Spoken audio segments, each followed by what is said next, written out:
Hi guys, आज आप लोग स्टडी करते हैं इंडियन कंट्रैक्ट एक्ट का सेक्शन 29।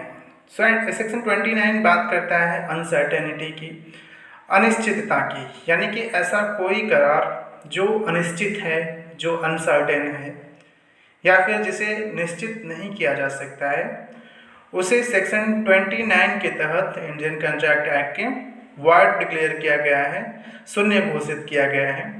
तो आइए section 29 of the Indian contract act को एग्जाम्पल्स, इलस्ट्रेशन और रेलेवेंट केस लॉ के माध्यम से समझते हैं। Section 29 of the Indian contract act. Agreements the meaning of which is not certain, यानी कि उसकी मीनिंग जो है सर्टेन नहीं है, और capable of being made certain, या फिर ऐसे नेचर की है जिसे सर्टेन बनाया भी नहीं जा सकता है, और वॉइड, वो शून्य होती है। For example, A agrees to sell to B 100 tons of oil, यानी कि 100 टन ऑयल बेचने का करार होता है, लेकिन वह ऑयल किस चीज का होगा? मस्टर्ड होगा, कोकोनट होगा, डीजल होगा, पेट्रोल होगा, यह नहीं लिखा गया है। तो कौन सा ऑयल 100 टन देना है, यह कहीं लिखा ही नहीं गया है, एग्रीमेंट से कहीं क्लियर ही नहीं होता है।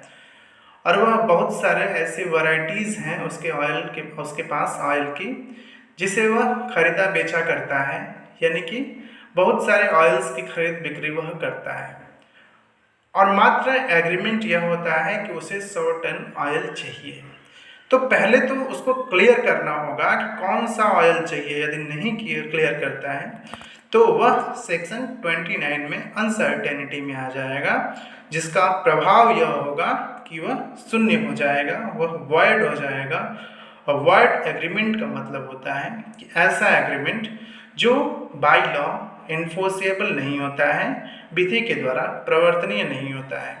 There is nothing whatever to show what kind of oil was intended, यानी कि यदि वह यह अपना आशय नहीं व्यक्त करता है कि उसे किस तरीके का ऑयल चाहिए, कौन सा ऑयल चाहिए, कोकोनट चाहिए, मस्टर्ड चाहिए, डीजल चाहिए, पेट्रोल चाहिए, बताना पड़ेगा। नहीं बता रहा है तो वह वॉइड हो जाएगा, वह अनसर्टेनिटी की कैटेगरी में आ जाएगा।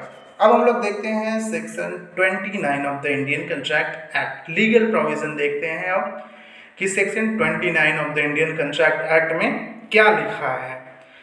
तो section 29 of the Indian contract की जो हेडिंग है वह है एग्रीमेंट वॉइड फॉर अनसर्टेनिटी, यानी कि अनसर्टेनिटी, अनिश्चितता की वजह से शून्य करार।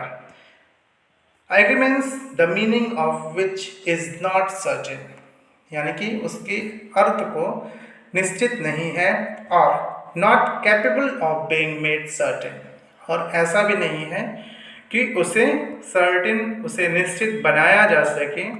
तो ऐसा agreement according to section 29 of the Indian contract act void होगा, शून्य होगा। इलस्ट्रेशन के माध्यम से हम लोग समझते हैं सेक्शन 29 को। इसमें पहला एग्जाम्पल है, पहला इलस्ट्रेशन है, A agrees to sell to B 100 tons of oil, यानी कि एक व्यक्ति है जो दूसरे को 100 टन ऑयल बेचने के लिए करार करता है। There is nothing whatever to show that what kind of oil was intended, यानी कि कहीं से भी उनके एग्रीमेंट से यह पता नहीं चलता है कि किस तरीके का ऑयल उन्हें बेचा जाना है, चाहे उनके द्वारा खरीदा जाना है। The agreement is void for uncertainty, तो इस केस में एग्रीमेंट जो है वह वॉइड होगा। क्यों? क्योंकि उसमें अनसर्टेनिटी है, उसमें अनिश्चितता है, वह निश्चित नहीं है, इसलिए वह वॉइड होगा। अब हम लोग दूसरा इलस्ट्रेशन देखते हैं जो बात करता है A agrees to sell to B 100 tons of oil, 100 tons of oil of a specified description known as an article of commerce. There is no uncertainty here to make the agreement is void, यानी कि वह specified description देता है oil का। तो जहाँ भी specified कर दिया कि मुझे यह तेल चाहिए, मुझे यह ऐसा ऑयल चाहिए, तब उसमें अनसर्टेनिटी नहीं रह जाती है। यदि स्पेसिफाइड है, स्पेसिफाइड डिस्क्रिप्शन उसके द्वारा दिया गया है कि हमें ऐसा ही ऑयल चाहिए, तब उसमें अनसर्टेनिटी नहीं रहती है। और यदि ऐसा जिस वक्त यह करार हो रहा है कि हमें 100 टन्स ऑफ ऑयल चाहिए और उसके साथ वह स्पेसिफाइड डिस्क्रिप्शन देता है, वह उसकी विशेषताओं को बताता है, तब जो है उसके बारे में कुछ विशेष लिखता है, वह अनसर्टेन नहीं रह जाता है और वह section 29 of the Indian contract act के तहत वॉइड नहीं होगा।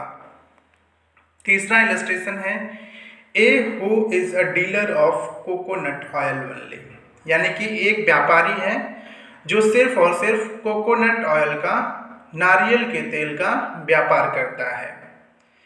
agrees to sell B to 100 ton of the oils, एक व्यक्ति के साथ ऐसा करार होता है कि वह उसे 100 टन ऑयल देगा। तो यहाँ ध्यान देने योग्य बात यह है कि पहले ही क्लियर है कि जो व्यापारी है वह केवल और केवल कोकोनट ऑयल का व्यापारी है, केवल और केवल नारियल तेल का व्यापारी है। तो यदि कोई आके यह कहता है कि हमें 100 टन ऑयल चाहिए, तो मतलब है कि वह एक ही तेल की खरीद बिक्री करता है, वह सिर्फ कोकोनट ऑयल का खरीद बिक्री करता है, तब इसमें कोई अनसर्टेनिटी नहीं होती है, कोई अनिश्चितता नहीं होती है।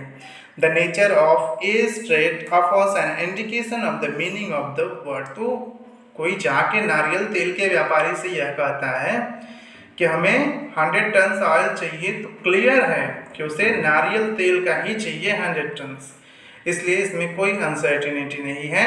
And A has entered into contract for the sale of 100 ton of the coconut oil, और इस तरीके से वह व्यक्ति इस एग्रीमेंट में एंटर करेगा, कंट्रैक्ट बन जाएगा, क्योंकि इसमें अनसर्टेनिटी नहीं है, क्योंकि उसने 100 टन ऑयल उनसे लेने की बात की है जो सिर्फ और सिर्फ एक प्रकार के तेल, जो कि नारियल का तेल है, जो कि कोकोनट ऑयल है, सिर्फ उसे खरीदता बेचता है।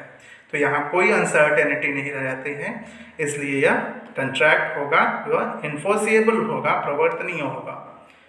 चौथा रजिस्ट्रेशन है A agrees to sell to B all the grain in my granary at Ramnagar, यानी कि रामनगर में जो मेरा ग्रेनरी है वहाँ का सारा अनाज मैं बेचने के लिए करार करता हूँ। There is no uncertainty, there is no uncertainty here to make the agreement is void.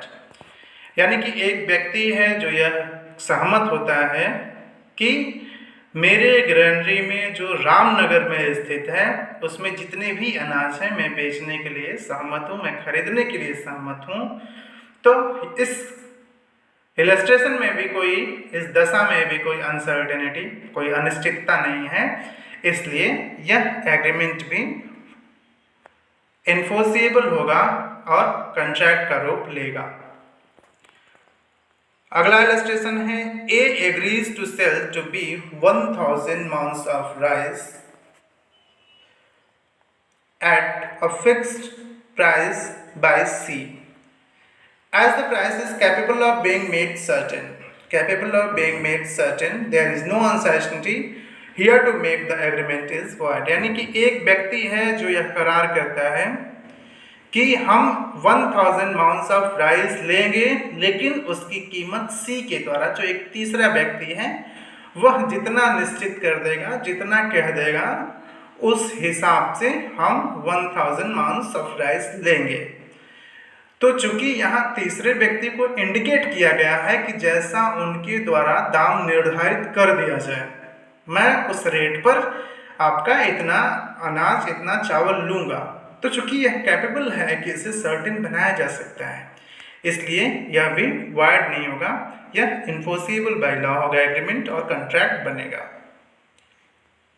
अगला इलस्ट्रेशन है A agrees to sell to B my white horse for ₹500 or ₹1000 rupees. There is nothing to show which of the two prices was to be given. Which of the two prices was to be given? The agreement is void. इसको समझते हैं। A agrees to sell to B यानी कि एक व्यक्ति है जो दूसरे व्यक्ति को बेचने के लिए सहमत होता है। क्या? माई वाइट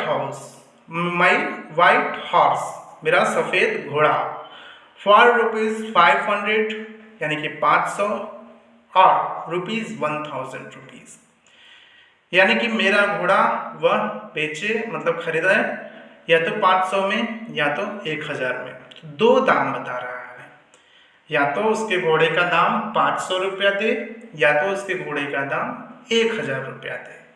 तो यहाँ दाम निश्चित नहीं है कि उसे 500 देना है कि 1000 देना है, तो यह अनसर्टेनिटी में जाएगा।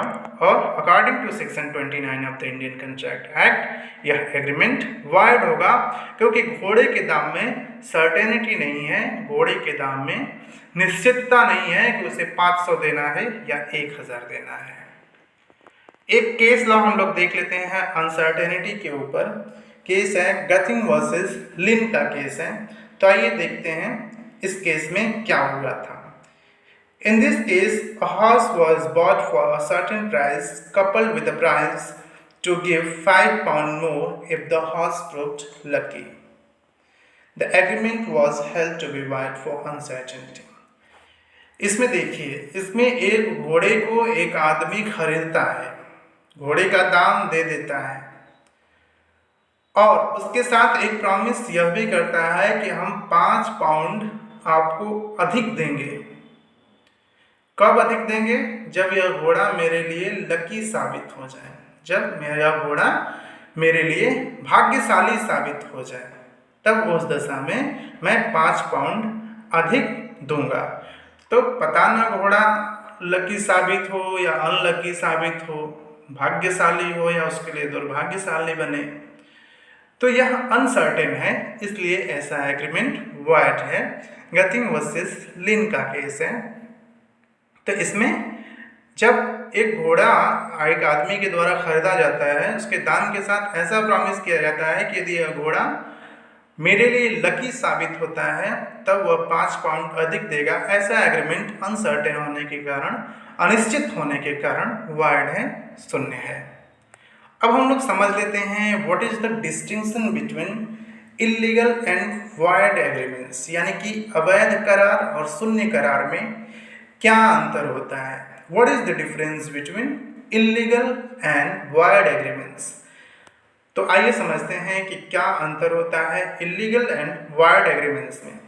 An illegal transaction is one which is actually forbidden by law, यानी कि इलीगल ऐसा होता है जो वास्तव में विधि के द्वारा प्रतिषिद्ध होता है, यानी कि फॉरबिडन बाय लॉ होता है। But a void agreement may not be forbidden by law। लेकिन शून्य करार की यदि हम लोग बात करें, वॉइड एग्रीमेंट की बात करें, तो जरूरी नहीं होता है कि वह विधि द्वारा प्रतिषिद्ध किया गया हो, वह लॉ के द्वारा फॉरबिडन हो। दूसरा डिस्टिंक्शन है every illegal contract is void, यानी कि जो सभी अवैध करार होते हैं, इलीगल होते हैं, वह वॉइड होते ही होते हैं। But all void contract is not necessarily illegal, लेकिन सभी शून्य करार या शून्य संविधाएं यह अवैध नहीं होती हैं। तो ये हम लोगों ने दो मेन अंतर समझा कि इलीगल ट्रांजैक्शन जो होता है वह फॉरबिडन बाय लॉ होता है, लेकिन वॉइड एग्रीमेंट के लिए जरूरी नहीं होता है कि वह फॉरबिडन बाय लॉ हो। और दूसरा कि इलीगल कंट्रैक्ट, इलीगल एग्रीमेंट जो होता है वह हरदम वॉइड होता है, हर समय शून्य होता है, जबकि वॉइड एग्रीमेंट या वॉइड कंट्रैक्ट हर समय जरूरी नहीं है कि वह अवैध हो, फॉरबिडन बाय लॉ हो। तो ये हम लोगों ने आज स्टडी किया section 29 of the Indian contract act का, और क्या डिफरेंस है इलीगल और वॉइड एग्रीमेंट में, इसको भी समझा। तो बहुत बहुत दोस्तों आप सबको धन्यवाद।